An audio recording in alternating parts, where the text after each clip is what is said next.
जप करने के क्या फल होते हैं? जापक ब्राह्मण की कथा। युधिष्ठिर ने पूछा, जप करने वाले लोगों को किस फल की प्राप्ति होती है? उन्हें किन लोकों में स्थान मिलता है? जप की विधि क्या है? जापक किसे कहते हैं? और जप करने योग्य मंत्र क्या है? ये सारी बातें मुझे बताइए, क्योंकि आप सर्वज्ञ हैं। भीष्म जी ने कहा, इस विषय में जानकार लोग यम, काल और ब्राह्मण के संवाद रूप में एक प्राचीन इतिहास का उदाहरण दिया करते हैं। हिमालय पर्वत के पास एक महायशस्वी धर्मात्मा ब्राह्मण रहता था। वह पिप्पलाद का पुत्र था और कौशिक वंश में उत्पन्न हुआ था। वेदों में उसने पूर्ण विद्वता प्राप्त की थी और 6 अंगों का तो उसे अपरोक्ष ज्ञान था। वे सदा उसकी जिह्वा पर रहते थे। एक बार वह गायत्री का जप करते हुए तपस्या में प्रवृत्त हुआ। इस नियम का पालन करते हुए उसके 1000 वर्ष बीत गए। तदनंतर सावित्री देवी ने प्रत्यक्ष दर्शन देकर कहा, ब्रह्म ऋषि, मैं तुम पर बहुत प्रसन्न हूँ। बताओ क्या चाहते हो? तुम्हारी कौन सी इच्छा पूरी करूं? देवी के ऐसा कहने पर वह धर्मात्मा ब्राह्मण बोला, शुभे, इस मंत्र के जप में मेरी इच्छा बराबर बढ़ती रहे, मन की एकाग्रता में दिनों दिन उन्नति हो। ये सुनकर देवी ने मधुर वाणी में उत्तर दिया, तुम जैसा चाहते हो वही होगा। मैं ऐसा प्रयत्न करूंगी जिससे तुम्हें नित्य सिद्ध ब्रह्म धाम की प्राप्ति होगी। इसके सिवा इस समय जो तुमने मुझसे वरदान के रूप में मांगा है वह भी पूरा होगा। तुम एकाग्र चित्त होकर नियम पूर्वक जप करो। धर्म स्वयं तुम्हारे पास आएगा। काल, मृत्यु तथा यम भी तुम्हारे निकट पधारेंगे। यहाँ उन लोगों के साथ तुम्हारा धर्म के विषय में विवाद होगा।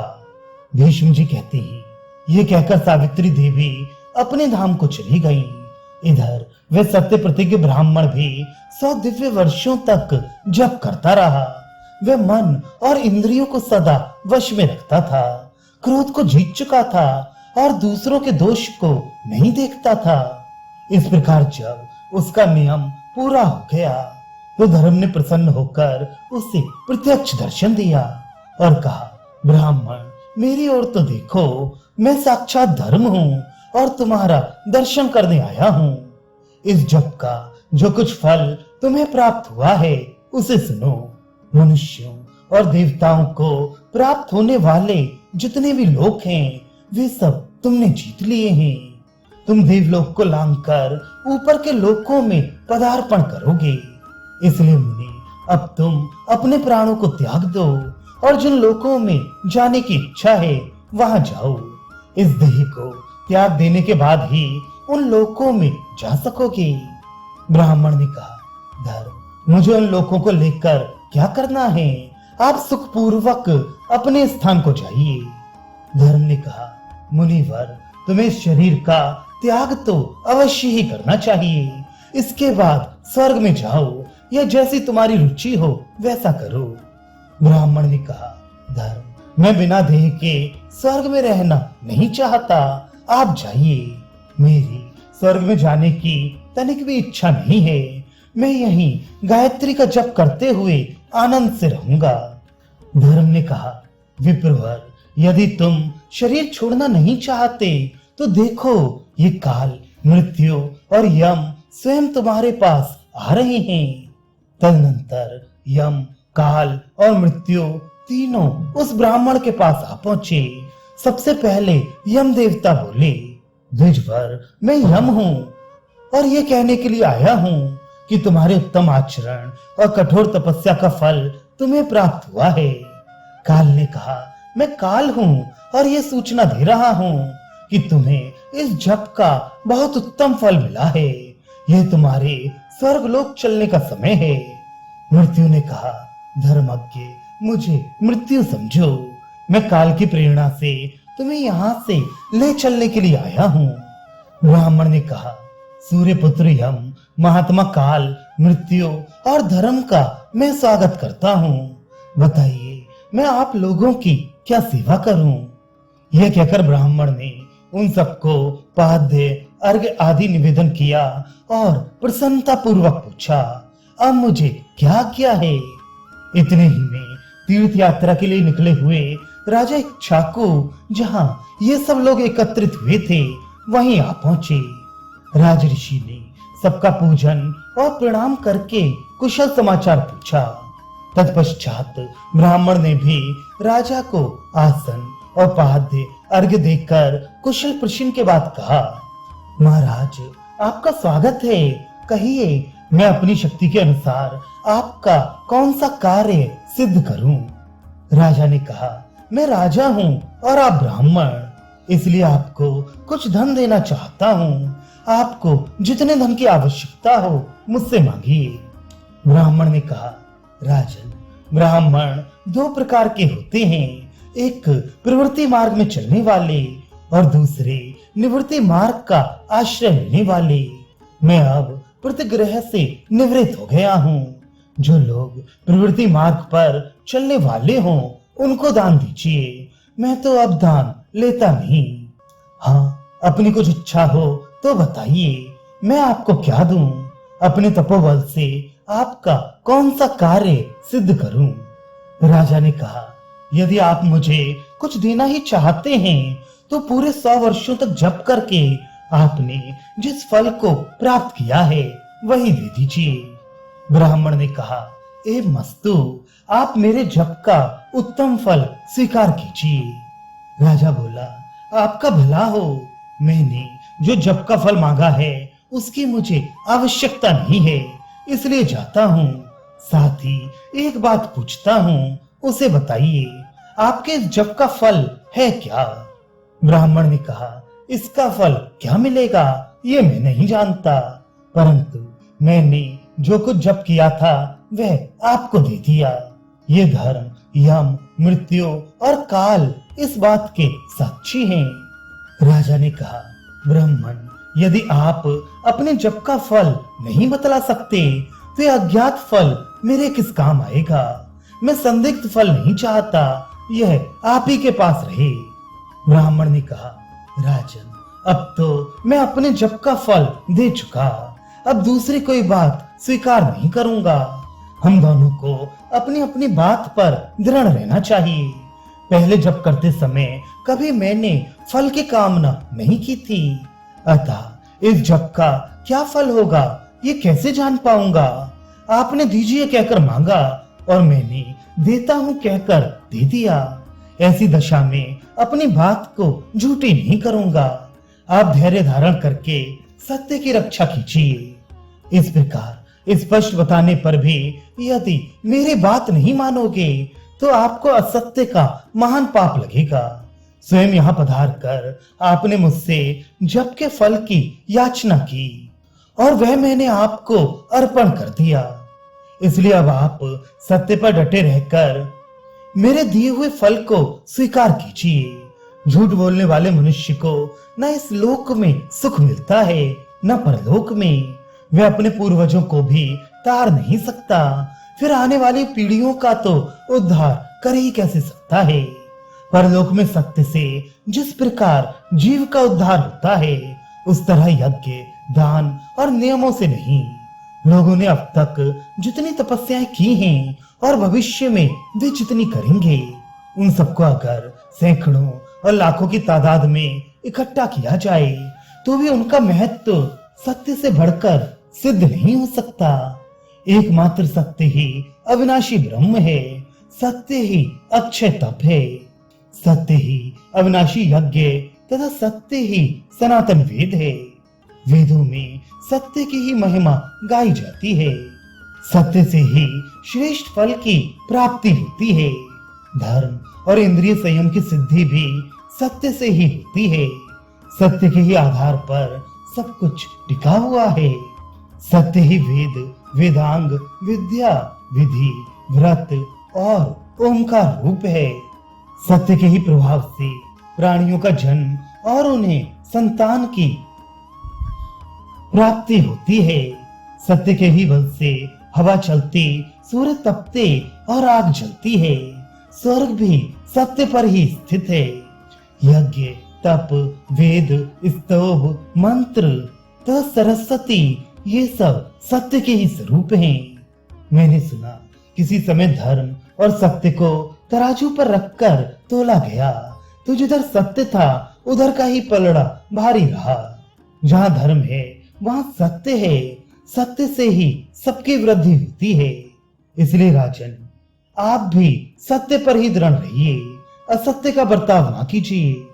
यदि मेरे दिए हुए जप के फल को आप स्वीकार नहीं करेंगे तो धर्म से भ्रष्ट होकर संसार में भटकते फिरेंगे। जो पहले देने की प्रतिज्ञा करके फिर देना नहीं चाहता तथा जो याचना तो करता है किंतु मिलने पर उसे लेना नहीं चाहता, ये दोनों ही मिथ्यावादी होते हैं। अतः आप मेरी और अपनी भी बात मिथ्या ना कीजिए। राजा ने कहा, ब्राह्मण क्षत्रिय का धर्म तो प्रजा की रक्षा और युद्ध करना है। क्षत्रियों को दाता कहा गया है। ऐसी दशा में मैं उल्टे आपसे ही दान कैसे ले सकता हूँ?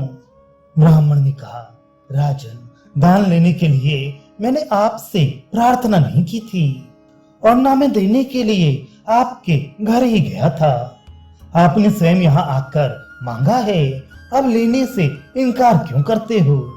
राजा ने कहा, विप्रवर, यदि आपने अपने जप का उत्तम फल देने का ही निश्चय किया है तो ऐसा कीजिए, हम दोनों के जो भी पुण्य फल हों उन्हें एकत्र करके दोनों साथ ही भोगें। ब्राह्मणों को दान लेने का अधिकार है और क्षत्रिय केवल दान देते हैं, लेते नहीं।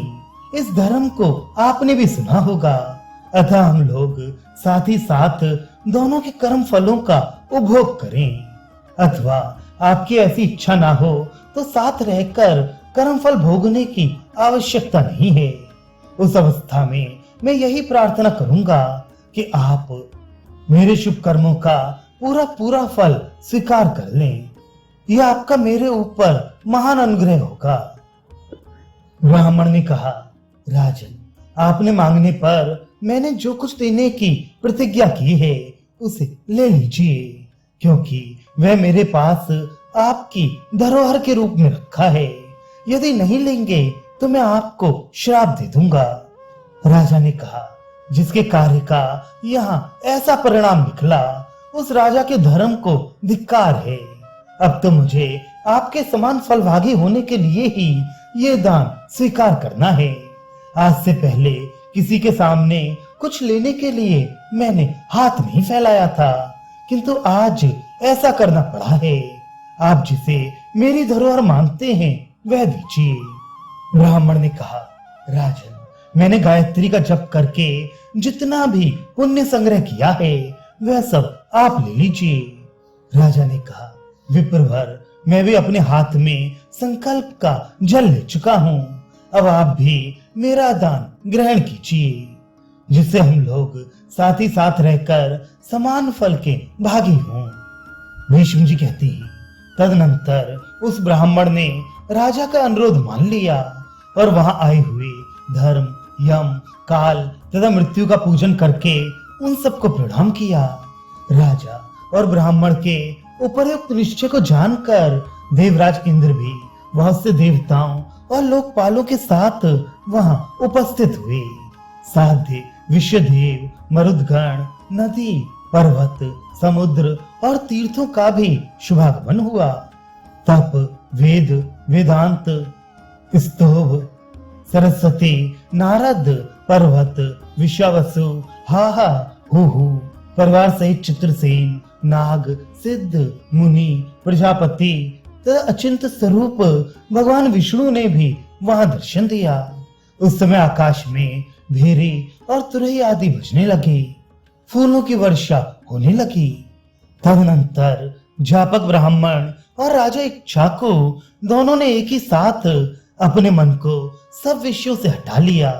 पहले मूलाधार चक्र से कुंडलनी को उठाकर प्राण, अपान, उदान, समान और व्यान, इन पांचों प्राण वायुओं को हृदय अनाहत चक्र में स्थापित किया। फिर मन को प्राण और अपान के साथ मिलाकर नासिका के अग्रभाग पर दृष्टि रखते हुए उसे दोनों भवों के बीच आज्ञा चक्र में स्थिर किया। इस प्रकार मन को जीतकर दृष्टि को एकाग्र करके प्राण सहित मन को मूर्धा में स्थापित कर दिया और दोनों ही समाधि में स्थित हो गए।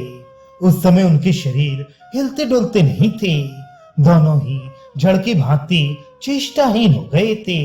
इतने ही में उस महात्मा ब्राह्मण के ब्रह्मरंध्र का भेदन करके एक ज्योतिर्मय प्रकाश निकला और सीधे स्वर्ग की ओर चला गया। फिर तो चारों ओर बड़े जोरों से कोलाहल मचा। सब लोग उस दिव्य प्रकाश की स्तुति करने लगे। राधेश के बराबर लंबे पुरुष का आकार धारण किए। जब वे तेज ब्रह्मा जी के पास पहुंचा तो उन्होंने आगे बढ़कर उसका स्वागत किया और मीठी वाणी में कहा, ब्राह्मण देव, योगियों को जो फल मिलता है वह जप करने वालों को भी मिलता है, बल्कि जप करने वालों को योगियों से भी उत्तम फल की प्राप्ति होती है।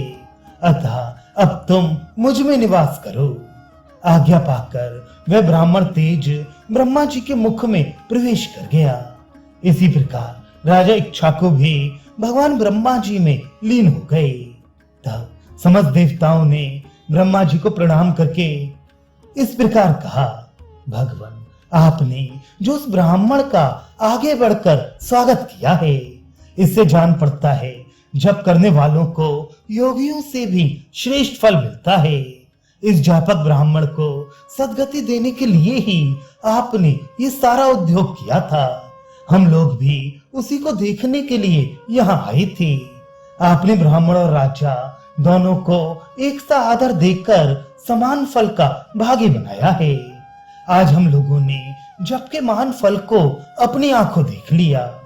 ब्रह्मा जी ने कहा, जप का फल तो ऐसा है ही जो महास्मृति और अनुस्मृति का पाठ करता तथा योग में अनुरक्त रहता है, वह भी इसी प्रकार शरीर त्याग के उत्तम गति को प्राप्त होता है। अच्छा, अब तुम लोग अपने अपने स्थान को जाओ। ये कहकर ब्रह्मा जी वहीं अंतर्धान हो गए और उनकी आज्ञा पाकर देवता भी अपने अपने धाम को पधारे। दूसरे महात्मा भी धर्म का सत्कार करके प्रसन्नता पूर्वक उसके पीछे चल दिए। युधिष्ठिर, जप करने वालों को यही फल मिलता है, इसी प्रकार उनकी गत होती है। ये सब बातें जैसे सुनी थी तुमसे बता दी, अब और क्या सुनना चाहते हो?